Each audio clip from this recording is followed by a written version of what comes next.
So hey বন্ধুরা, আজকে আমি তোমাদের দেখাবো কেদারনাথ মন্দির থেকে পায়ে হেঁটে নিচে নামতে কতটা সময় লাগে এবং কেমন কষ্ট হয়। তো সত্যি কথা বলতে বাবাকে ছেড়ে আসতে অনেকটাই কষ্ট হচ্ছিল, বাবাকে ছেড়ে আসতে ইচ্ছে করছিল না।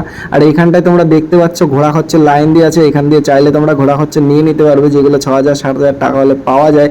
তারপরে আমি হাঁটা শুরু করে দিয়েছিলাম, এটা ছিল সকালবেলা 6টার সময়। দেখো এরা মন্দিরের উপরে উঠছে, আমরা নিচে নামছিলাম। তো তারপরে হাঁটছিলাম, কিছুটা দূর হেঁটে হেঁটে যাচ্ছিলাম, দেখো ঘোড়াগুলোকে উপরে নিয়ে যাচ্ছে।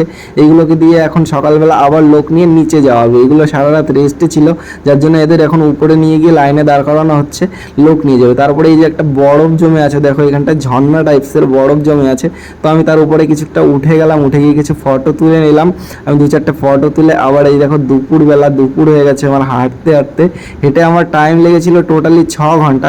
তো আমার তেমন কষ্ট আমার হয়েছিল, অবশ্যই কষ্ট হয়েছিল, কিন্তু আমি কিছু আর্মি ম্যানের সঙ্গে ছিলাম, যাদের সঙ্গে আমি পায়ে পা মিলিয়ে হাঁটতে হাঁটতে নিচে চলে এসেছিলাম।